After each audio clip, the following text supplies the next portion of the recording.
కానప్పుడు ఆ మూలబంధ పట్టి ఉంచి ఇక్కడ చిన్న చిన్న శ్వాసలు నడిపిస్తూ దీన్ని ఎంతసేపైనా ఉంచుకోవచ్చు కాన్సంట్రేషన్ పెట్టి. ఇది ఎలా ఉంచాము, ఆ మలద్వారాన్ని టైట్ చేసి అలానే ఉంచవచ్చు ఎంతసేపైనా మన నార్మల్ బ్రీత్‌లో. ఇంకా ఎక్కువసేపు ఉండలేకపోతున్నాము అనే సమస్య ఉందక్కడ. అది కూడా మన కంట్రోల్‌లో ఉన్న అవయవమే కదా! ఇప్పుడు మనం మనసులో ఊహించి కదిలించలేని అవయవాలు కొన్నుంటాయి శరీరం మొత్తంలో.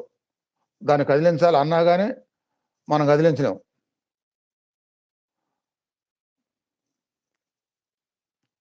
కానీ కొన్ని మనం అనుకోగానే మనం కదిలించగలుగుతాం. అలా కదిలించగలిగేదే ఆ మూలబంధ అవయవం.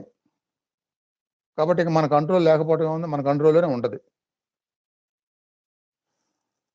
అట్లా ఆలోచించండి. ఏది మనకు రాదు అనుకోగానే